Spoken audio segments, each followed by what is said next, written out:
আজকে দেখে নিন কি রান্না করব। আর এখানে আমি নিয়ে নিলাম গাছের বরবটি আর আলু, ভালো করে ধুয়ে নিচ্ছি, পরিষ্কার করে ধুয়ে নিচ্ছি কুটা বাছা করে। এই যে আমার সবজিগুলো সাথে দিয়েছি, আলু 2টা। এখন আমি এগুলো ধুয়ে উঠিয়ে নিব। কার কার বরবটি পছন্দ আর কি মাছ দিয়ে রান্না করব দেখবেন না, এই যে দেখেন। আর এখানে আমি নিয়েছি ট্যাংরা মাছ, সাথে দিয়ে দিব লবণ আর একটু পরিমাণ হলুদ বাটা দিয়ে ভালো করে মাখিয়ে একটি ফ্রাই প্যানে বসিয়ে দিব টানানোর জন্য। হালকা করে আমি একটু টানিয়ে নিব, না হলে দেখা যায় আবার মাছগুলো ভেঙে যাবে। একটু হালকা টানিয়ে নিলে মাছটা আস্তে থাকে।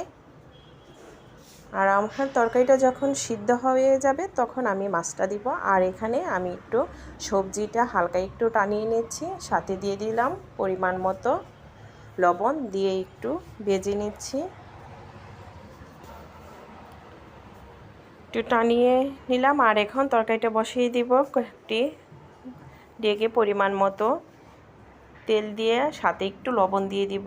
আর এখন দিয়ে দিব পেঁয়াজ বাটা, একটু রসুন বাটা আর হলুদ বাটা, সব কিছু পরিমাণ মতো দিয়ে দিব মরিচ বাটা দিয়ে ভালো করে মশলাটাকে একটু কষিয়ে নিব। আর সাথে দিয়ে দিব অর্ধেকটা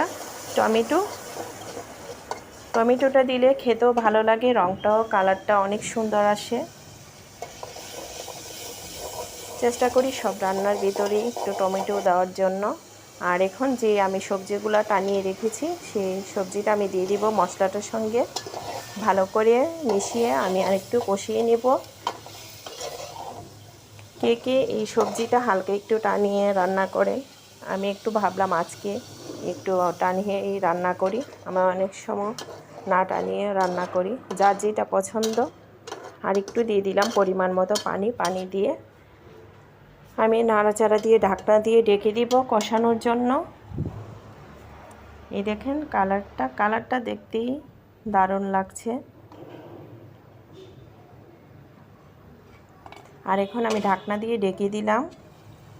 এই যে দেখেন পানিটা কত শুকিয়ে গেল। গাছের বরবটি একদম কষানোর ভিতরেই সিদ্ধ হয়ে গেল। আবার আরেকটু ঢাকনা দিয়ে ঢেকে দিলাম আরেকটু যাতে কষানো হয়। যত তরকারি আপনি কষানো করবেন ততই রান্নার টেস্টটা বাড়বে। তাই আমি এখন মাছটা দিয়ে দিলাম। সবজিটাও প্রায় সিদ্ধ হয়ে গেছে। আর এখন আমি পরিমাণ মতো পানি দিয়ে দিব।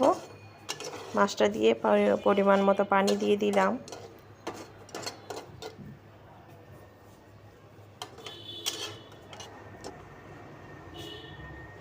দেখেন কালারটা কত সুন্দর আসছে। কার কার পছন্দ এই বরবটি, অনেকে আবার লুইবাও বলে, যে যে অঞ্চলে যেটা বলে।